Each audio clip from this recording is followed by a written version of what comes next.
துபகல் கிச்சனுக்கு வணக்கம் ஃப்ரெண்ட்ஸ். இன்னைக்கு நம்ம என்ன பார்க்க போறோம் அப்படின்னா ப்ரான் பிரியாணி வந்து எப்படி பண்றது அப்படின்னு சொல்லிட்டு பார்க்கலாம்.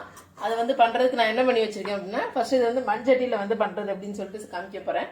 அதுக்கு சட்டியை வந்து நல்லா காய வச்சுட்டு அதில் வந்து கொஞ்சமா நல்லெண்ணெய் வந்து எண்ணெய் வந்து சமையல் எண்ணெய் வந்து அதில் வந்து ஊற்ற போறேன். தேவையான அளவு சமையல் எண்ணெயை நல்லெண்ணெய் வந்து தேவையான அளவு சமையல் எண்ணெய் வந்து கொஞ்சமா ஊற்றிக்கிறேன்.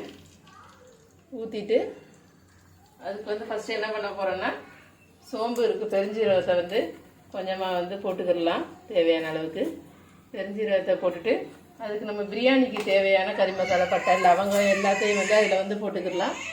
தாளிப்புக்கு தேவையானதெல்லாம் போட்டாச்சு. இப்போ வந்து நம்ம வந்து 2 பெரிய வெங்காயத்தை வந்து மீடியம் சைஸ் பெரிய வெங்காயத்தை கட் பண்ணி வச்சுருக்கேன். ஸோ மீடியம் சைஸ் பெரிய வெங்காயத்தை அதில் போட்டு நல்லா வந்து வதக்கலாம்.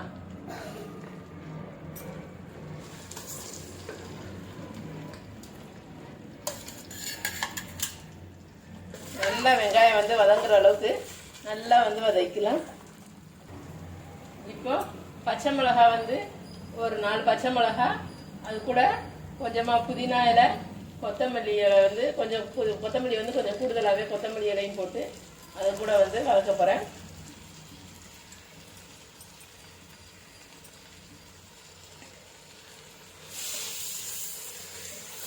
நல்லா கொத்தமல்லி இலையும் போட்டு வதக்கலாம்.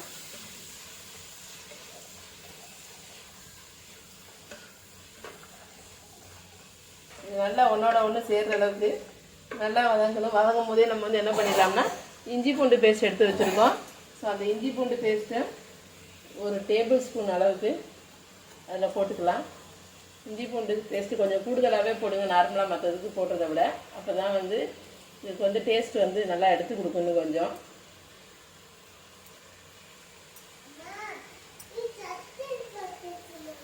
இப்போ இஞ்சி பூண்டு பேஸ்ட்டு நல்லா பச்சை வடை போகிற அளவுக்கு நல்லா வந்து வதங்கிக்கட்டும்.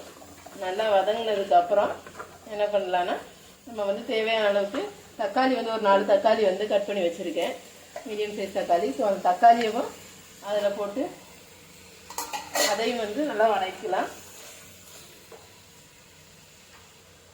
தக்காளி வதக்கும் போதே நம்ம தேவையான அளவு கொஞ்சமாக சால்ட்டையும் போட்டு வதக்கலாம். தக்காளி வந்து ஓரளவு வதங்கி வந்துருச்சு. இப்போ நம்ம என்ன பண்ணலாம் அப்படின்னா, நம்ம எடுத்து வச்சிருக்கிற தயிரை வந்து கொஞ்சமாக அதில் ஊற்றிக்கலாம்.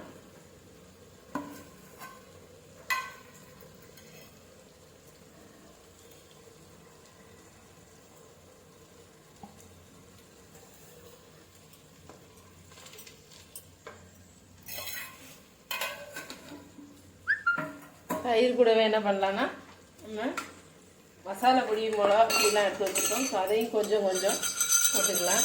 முன்னாடியே பச்சை மிளகா காரத்துக்கு போட்டோம், லைட்டாக மட்டும் மிளகாத்தூள் போட்டால் போதும். கொஞ்சமாக மல்லித்தூள்,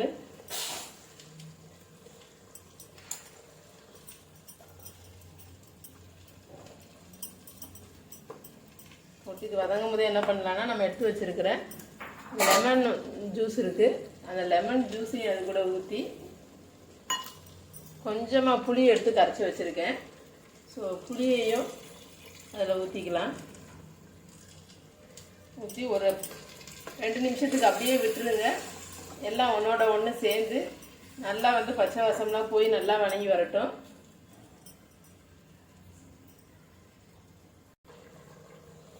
இப்போது லைட்டாக வெந்து வந்துருச்சு. இதுக்கப்புறம் என்ன பண்ணலான்னா, நம்ம வந்து க்ளீன் பண்ணி வச்சுருக்கிற ப்ரானையும் இதையும் மட்டும் போடணும். இப்போது கொஞ்சமாக அந்த கரம் மசாலா தூளும், ஸோ கரம் மசாலா தூளும் ஒரு டீஸ்பூன் அளவுக்கு போட்டுட்டு க்ளீன் பண்ணி வச்சுருக்க ப்ரானை வந்து அதில் போட்டுடலாம். ப்ரான் வந்து இதுக்கு வந்து எப்போவுமே எப்படி என்ன பண்ணணும்னா, நடுவில் கட் பண்ணிவிட்டு அதில் உள்ள அழுக்கு இருந்துச்சுன்னா அந்த அழுக்கை வந்து எடுத்துகிட்டு போடணும். கொஞ்சம் பெரிய ப்ரானாக போட்டிங்கன்னா தான் எப்போவுமே நமக்கு பிரியாணிக்கு எடுத்து சாப்பிட்றதுக்கு நல்லாயிருக்கும். குட்டி ப்ரான்னா வந்து அது கூட ஒன்றோட ஒன்றா போய் ரைஸோடு போடுற மாதிரி ஆயிரும். ஸோ கொஞ்சம் பெரிய சைஸ் ப்ரானாகவே தான் எடுத்துருக்கேன். எடுத்து அதையும் இதில் போட்டு அந்த மசாலாலாம் அது கூட சேர்கிற வரைக்கும் ஒரு 2 நிமிஷம் வரைக்கும் நம்ம வந்து வெயிட் பண்ணால் போதும். வெயிட் பண்ணிவிட்டு ஆஃப் பண்ணிடலாம். தனியாக பாஸ்மதி ரைஸையும் ஒரு பக்கம் வந்து நம்ம வந்து ஊற வச்சுருக்கோம். ஸோ அந்த பாஸ்மதி ரைஸை என்ன பண்ணலான்னா, அதை தனியாக நம்ம ரைஸ் வந்து வேக வச்சு எடுக்குமே, அந்த மாதிரி வந்து வேக வச்சு எடுத்துக்கலாம். இப்போ இப்போ அரிசி வந்து நமக்கு வந்து ஃபுல்லாக வெந்திருக்குன்னு தேவையில்லை, ஒரு 50% அளவுக்கு அரிசி வெந்து வந்தால் போதும். அதை வந்து என்னன்னா இந்த கிரேவியோட போட்டு ஒரு 2 நிமிஷம் நம்ம வந்து வேக வச்சு அப்படியே எடுத்துக்கலாம்.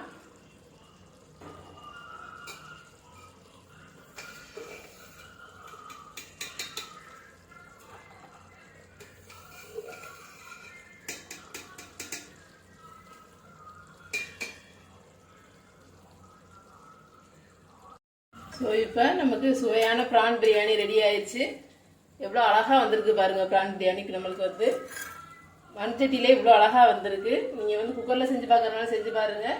செஞ்சு முடிச்சதுக்கப்புறம் லைட்டாக வந்து மேலே வந்து புதினா இலையை வந்து போட்டால் இன்னும் கொஞ்சம் பார்க்குறதுக்கு நல்லா இருக்கும். ஸோ இதே மாதிரி நீங்களும் செஞ்சு பாருங்கள் ஃப்ரெண்ட்ஸ். செஞ்சு பார்த்து எப்படி இருக்குன்னு மறந்துடாமல் வீடியோவுக்கு கமெண்ட்ஸில் கொடுங்க. புதுசாக வியூவர்ஸ் யாரும் பார்க்குறீங்க அப்படின்னா மறந்துடாமல் சப்ஸ்கிரைப் பட்டனை கிளிக் பண்ணுங்கள்.